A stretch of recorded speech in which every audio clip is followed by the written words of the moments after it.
Assalamualaikum warahmatullahi wabarakatuh. Perkenalkan, nama saya Atika Randi dari jurusan PPKN PPG Prajabatan 2022. Pada kesempatan ini saya akan memaparkan hasil pekerjaan berupa RPP atau modul ajar yang memuat konsep teori belajar, teori perkembangan sosial, teori pembelajaran berdiferensiasi, dan konsep asesmen dan pengukuran yang akan diterapkan dalam pembelajaran. Yang pertama, deskripsi modul ajar. Nah, pada kesempatan ini, modul ajar yang saya buat ini memuat materi kolaborasi antar budaya di Indonesia dalam bingkai Bhinneka Tunggal Ika dengan capaian pembelajaran. Peserta didik mampu menginisiasi kegiatan bersama atau gotong royong dalam praktik hidup sehari-hari untuk membangun masyarakat sekitar dan masyarakat Indonesia berdasarkan nilai-nilai Pancasila dan tujuan pembelajaran. Peserta didik mampu memahami nilai-nilai persatuan dalam keberagaman Indonesia yang berlandaskan semboyan Bhinneka Tunggal Ika. Model pembelajaran yang digunakan yaitu Discovery Learning dengan metode pembelajaran Small Group Discussion. Kemudian media yang digunakan adalah PowerPoint dan juga aplikasi Canva maupun aplikasi serupa. Selanjutnya, profil pelajar Pancasila yang akan dibentuk ada 4. Dalam modul ini ialah yang pertama bertakwa kepada Tuhan Yang Maha Esa, kemudian bernalar kritis, gotong royong, dan berkebinekaan. Teori belajar yang digunakan adalah teori perkembangan kognitif dari Jean Piaget yang menyatakan bahwa kecerdasan berubah seiring dengan pertumbuhan anak. Perkembangan kognitif bukan hanya tentang memperoleh pengetahuan, tetapi juga berkembang atau terbangun mentalnya. Pada perkembangan ini, peserta didik kelas 10 berada pada tahap operasional formal, yaitu rata-rata usianya 15 tahun. Kemudian pada tahap perkembangan ini, peserta didik bergerak melampaui penalaran tentang pengalaman konkret dan berpikir dengan cara yang lebih abstrak, idealis, dan logis. Teori perkembangan kognitif. Nah, berikut ini adalah penerapan teori kognitif yang saya terapkan dalam modul ajar. Contoh penerapan teori belajar menurut Jean Piaget ini terletak pada sintaks 1, yaitu tentang pemberian rangsangan atau stimulation, di mana guru memberikan pertanyaan pemantik mengenai apakah negara Indonesia terbentuk dari keberagaman untuk membangun konsep berpikir peserta didik agar mampu mengarah pada tujuan pembelajaran. Kemudian yang kedua berada pada sintaks 3 mengenai pengumpulan data atau data collection, di mana peserta didik mencari informasi mengenai kasus-kasus kekerasan dalam keberagaman melalui internet secara mandiri sesuai dengan minat dan kemampuannya masing-masing.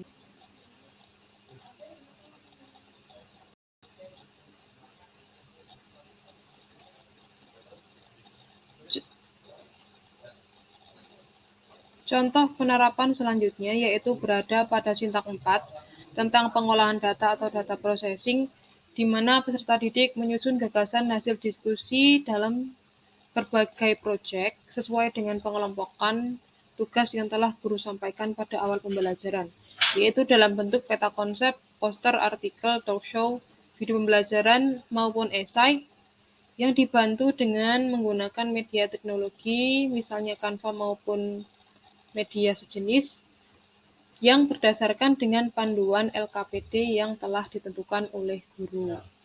Kemudian selanjutnya itu pada tahap peserta didik bersama dengan guru melakukan refleksi dan umpan balik. Kemudian selanjutnya peserta didik dan guru mengambil kesimpulan bersama mengenai materi yang telah dibahas.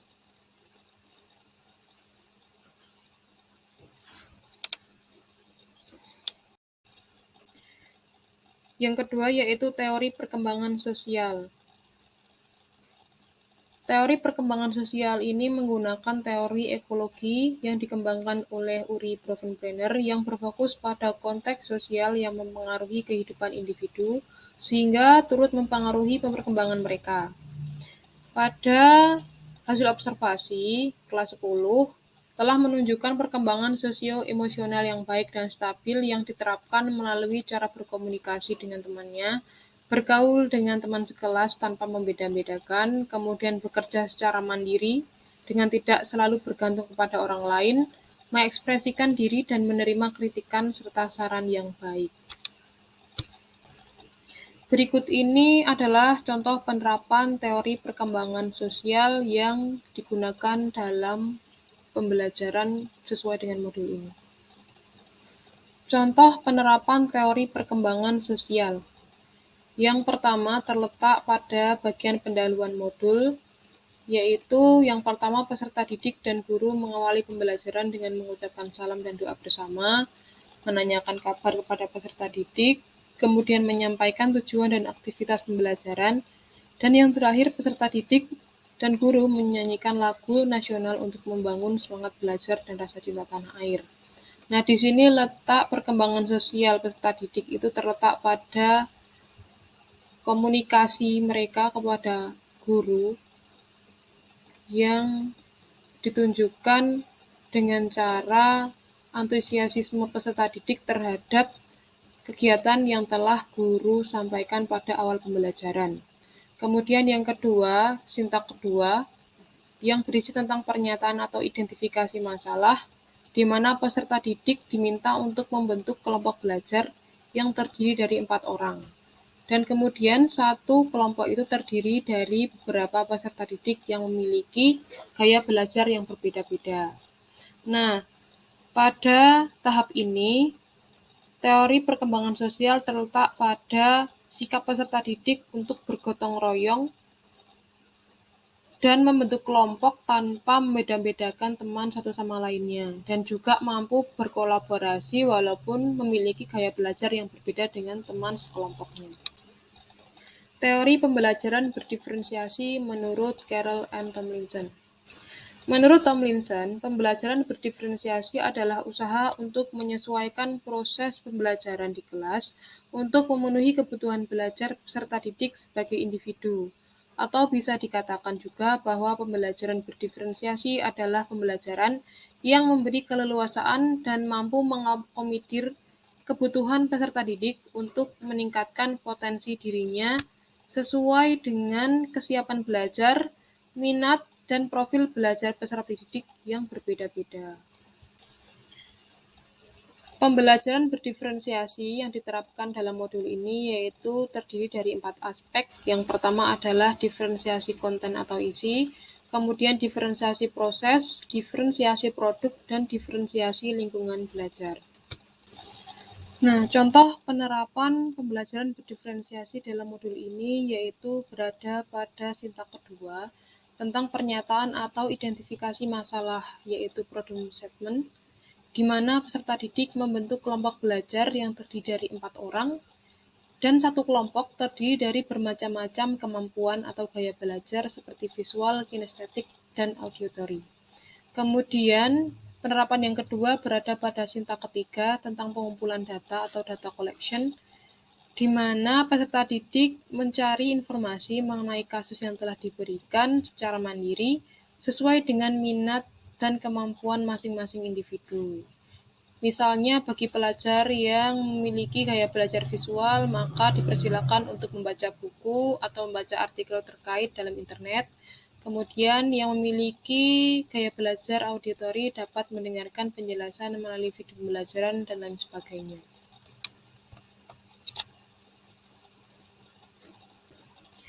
Penerapan pembelajaran berdiferensiasi selanjutnya yaitu pada tahap guru memberikan penjelasan materi melalui PowerPoint yang memuat aspek visual, auditori, dan kinestetik, di mana dengan cara ini diharapkan peserta didik yang memiliki berbagai macam gaya belajar dapat memahami materi yang telah disampaikan oleh guru. Kemudian selanjutnya yang terakhir yaitu penerapannya pada sintak keempat mengenai pengolahan data atau data processing, di mana peserta didik menyusun gagasan hasil diskusi sesuai dengan proyek yang telah mereka tentukan melalui diskusi kelompok, yaitu sebagai contohnya ada peta konsep, poster, artikel, talkshow, video pembelajaran maupun esai. Namun harus sesuai dengan LKPD yang telah ditentukan oleh guru yang bersangkutan. Konsep asesmen dan pengukuran. Konsep asesmen dan pengukuran yang digunakan ada 3 jenis, yaitu assessment for learning, assessment as learning, dan juga assessment for learning. Assessment for learning di sini ada 2 jenis, yaitu diagnostik dan formatif. Diagnostik menggunakan pretest dan juga post-test, dan juga formatif ini menggunakan LKPD sebagai bahan acuan. Kemudian ada assessment as learning berupa penilaian sikap, di mana di sini menilai keterlibatan peserta didik dari awal hingga akhir pembelajaran. Dan juga ada asesmen sumatif sebagai assessment of learning. Di sini dilaksanakan dalam bentuk ulangan harian pada akhir siklus pembelajaran. Penerapan pembelajaran berdiferensiasi dalam modul ini adalah terletak pada sintak keempat dan 5. Sintak keempat yaitu berupa pengolahan data atau data processing, di mana peserta didik menyusun gagasan hasil diskusi sesuai dengan pengelompokan yang telah guru sampaikan di awal pembelajaran, yaitu ada peta konsep, poster, artikel, talk show, video pembelajaran, dan esai. Dengan bantuan media teknologi, contohnya itu Canva atau aplikasi serupa yang berdasarkan pada panduan LKPD. Kemudian, sintak kelima yaitu pembuktian bahwa peserta didik mempresentasikan hasil diskusi kelompoknya dan kemudian ditanggapi oleh kelompok lain melalui bertanya, memberi masukan, atau memberikan kritikan. Berikut ini adalah lampiran modul ajar kolaborasi antar budaya di Indonesia. Yang pertama, modul ajar memuat identitas dan informasi umum. Antara lain yaitu kode ATP acuan, kemudian penyusun, jenjang sekolah, mata pelajaran, fase atau kelas, domain atau elemen, capaian pembelajaran, pengetahuan dan keterampilan prasyarat, alokasi waktu, profil pelajar Pancasila, target peserta didik, moda pembelajaran, model pembelajaran yang digunakan, kemudian metode pembelajaran, sarana dan prasarana, daftar pustaka, dan referensi lain yang digunakan dalam penyusunan modul tersebut. Kemudian ada juga gambaran umum modul yang berisi rasionalisasi, urutan materi pelajaran, dan rencana. Selanjutnya ada langkah-langkah pembelajaran, yaitu ada topik, tujuan pembelajaran, pemahaman bermakna, pertanyaan pemantik, dan profil pelajar Pancasila. Pada langkah pembelajaran kegiatan inti, di sini terdapat 6 sintak sesuai dengan model pembelajaran yang digunakan, yaitu discovery learning. Yang pertama ada sintak 1, pemberian rangsang, dan yang kedua adalah sintak pernyataan atau identifikasi masalah atau problem statement. Kemudian sintak 3 yaitu pengumpulan data atau data collection. Kemudian sintak 4, pengolahan data atau data processing. Selanjutnya pada kegiatan inti ada sintak 5 yaitu pembuktian atau verification, dan dilanjutkan pada sintak 6 pada bagian penutup yaitu menarik kesimpulan atau generalization. Nah, berikut ini adalah lampiran asesmen diagnostik. Asesmen diagnostik ini saya buat dalam bentuk pretest dan post-test yang terdiri dari 5 buah pertanyaan pilihan ganda sebagai berikut ini. Asesmen formatif. Asesmen formatif ini diambil melalui penilaian lembar kerja peserta didik yang berdasarkan pada kasus-kasus yang telah dibagikan oleh peserta didik pada awal pembelajaran. Dan yang terakhir adalah asesmen sumatif. Asesmen sumatif ini dalam bentuk ulangan harian, yaitu kolaborasi antar budaya di Indonesia. Ulangan ini dilaksanakan pada akhir siklus pembelajaran. Asesmen sumatif ini terdiri dari 15 soal pilihan ganda dan juga 5 soal uraian. Selanjutnya ada lampiran pengayaan dan remedial sebagai berikut ini. Kemudian ada lampiran penilaian yaitu asesmen formatif. Asesmen yang digunakan pada modul ini yaitu penilaian tentang penilaian portofolio dan juga penilaian proyek terkait dengan tujuan pembelajaran dan juga model pembelajaran serta penugasan yang telah diterapkan pada modul tersebut. Selanjutnya, berikut ini adalah lampiran media PowerPoint yang digunakan oleh guru dalam memaparkan materi pembelajaran. Ada sebanyak 10 slide yang digunakan oleh guru untuk memaparkan proses pembelajaran dari awal hingga akhir tahap siklus pembelajaran. Dan yang terakhir adalah lampiran bahan bacaan yang dapat digunakan oleh guru maupun peserta didik untuk mengakses tugas ataupun pengetahuan yang ingin didapatkan pada pembelajaran berikut sesuai dengan modul ajar. Sekian paparan hasil modul ajar yang saya terapkan dalam pembelajaran. Semoga bermanfaat. Terima kasih. Wassalamualaikum warahmatullahi wabarakatuh.